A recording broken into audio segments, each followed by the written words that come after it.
Hello, everyone. My name is Anthony Esser, and I work for a company in Detroit, Michigan by the name of Competitive Edge. And I work alongside my amazing friend, mentor, associate, Jennifer Matris. And together, we not only teach young boys and girls the skills of hockey, whether that be skating, stick handling, certain methods, but we also create a positive, loving, and welcoming environment by teaching these kids about the harms of masculinity, the harms of pornography, patriarchy, in hopes that they can just authentically be themselves and not get led astray by the culture that is so much after them. And I'm Bob Jensen. I'm a retired college teacher who, for a long time, has been thinking about what it means to be a man in the society we live in, and have been really excited to learn about the work that Jennifer and Anthony are doing. And so we thought we would explore some of these things between two guys who are 40 years apart in age. I'm the older one, if you can't tell. But I want to ask Anthony the first question, which is, do you remember the first time that it was made clear to you what it meant to be a man? Where were you? What happened? And who gave you that lesson? I don't really necessarily remember the very first message. I just remember being at a very young age being so like this desire to want to be strong, this desire to want to look muscular. And I mean, even when I was at such a young age, my idol was the Hulk. This angry, muscular, being. So that was the first message that I really received, of just what this masculinity really looks like. And then obviously, over time that evolved into when I was in elementary school, just really putting my focus in performance, athletically mainly, and just always having to win. And if I didn't win, I would throw tantrums and just wouldn't want to play. But I also just remember how stressful and just unwelcoming that felt, because it was a constant fear, a constant drive, constant unsettlement, to always have to win. And then, obviously over time, more towards like the end of my elementary days, more into middle school, then the girls aspect came into it, where, I just got this message that in order to be a real man, I had to, talk to a lot of girls, or, be liked by a lot of girls, have girls chasing after me. And then, on top of that, it was also too, just getting this message that, I couldn't show any emotions. Mm-hmm. I mean, one of my most traumatic experiences with that was, being in hockey practice and being shamed for crying, being told that that's not okay, that real men are tough and don't show emotions. If you get hurt, just get back up and, actually retaliate, go back at that person. And, along with that too, right? So emotions are typically labeled as feminine in our society. And around that time too, I was just getting this message that anything that involved femininity was not okay, whether it be in the locker room,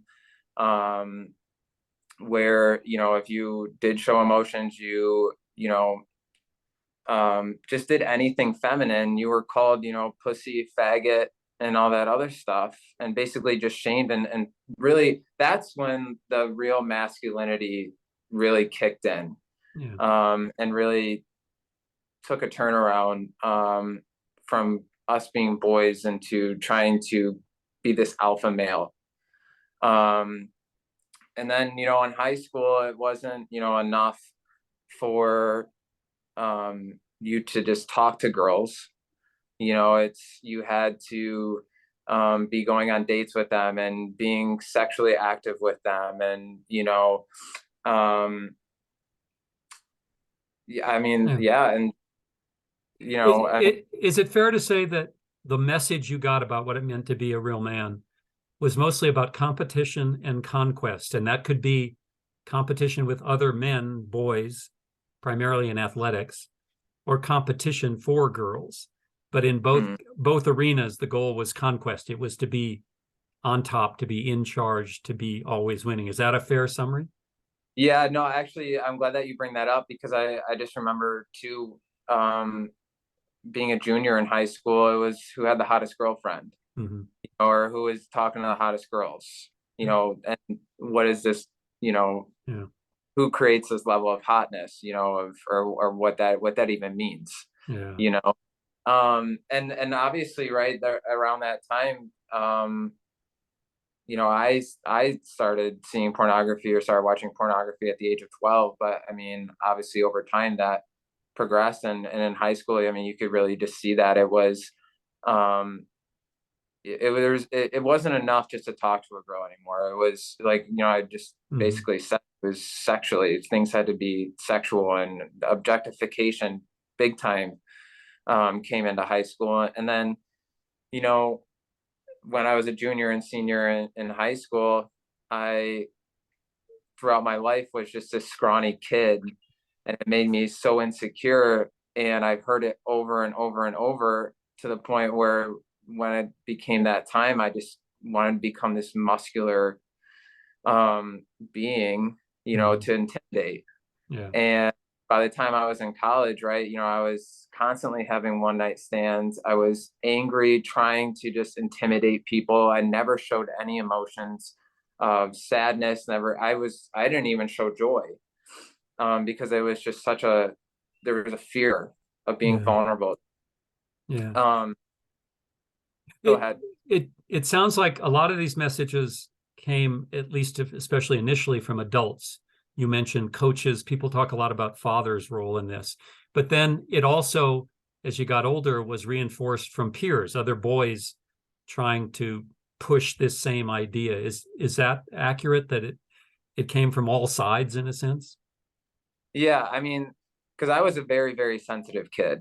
Mm-hmm. Um, and I enjoyed that part of me until I started, and when I started shutting that off was when I saw how other males responded Mm-hmm. to my sensitivity, right? Yeah. It was no longer acceptable in many, many ways, especially athletically, because again, and hockey, right? It's thought of this tough sport, but it's like football, and because there's physical contact. Mm-hmm. So you also brought up the role of media, which is a somewhat of a difference between you and me, because mass media, social media, has intensified so much in the lives of young people um, over the years. Um, Pornography was a big part of this for you.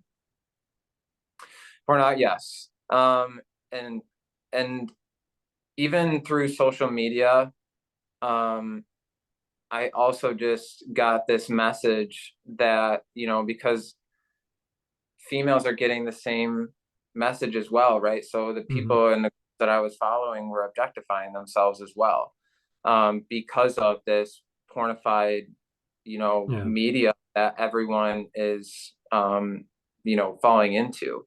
Mm-hmm. Um, and yeah, pornography, it started off very innocent of just being curious Mm-hmm. what breasts look like, Yeah. but then it turned into this sick, twisted thing that led me down a rabbit hole. And by the time I was in college, was a daily consumer. Yeah. Um, and I guess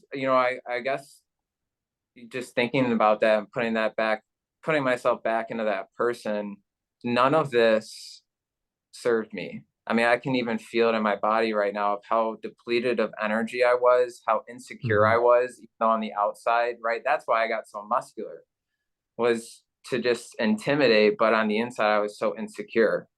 Yeah. Um, and I even got to a point where in college, I was sitting on my floor um, in my fraternity house, and I said to myself, I said, I'm miserable. But I quickly shut that off because I didn't know any other way, Yeah. right? I was like, I guess this is the best that life can get. Um, and little did I Yeah. know that there is another way. Yeah. You made another important point. We're focusing on how all of this affects boys and men, Mm-hmm. but the flip side of it, of course, is what girls and women live through, experience, how they come to, feel the pressure to shape themselves into what men want, which is devastating at a whole other level, obviously. Uh, it's really interesting, again, because of the difference in our ages, to hear what's different, but also what's so similar. And Mm-hmm. I hope we can have another conversation, because it would be interesting for me to talk a bit about how I grew up uh, 40 years before you, and how much of it was still the same. And then after that, to talk perhaps about how boys and men can fight back and find another way to live, which you're doing. So thanks, Anthony. It's been great to talk. Yes, thank you, Robert. I greatly appreciate you. Okay.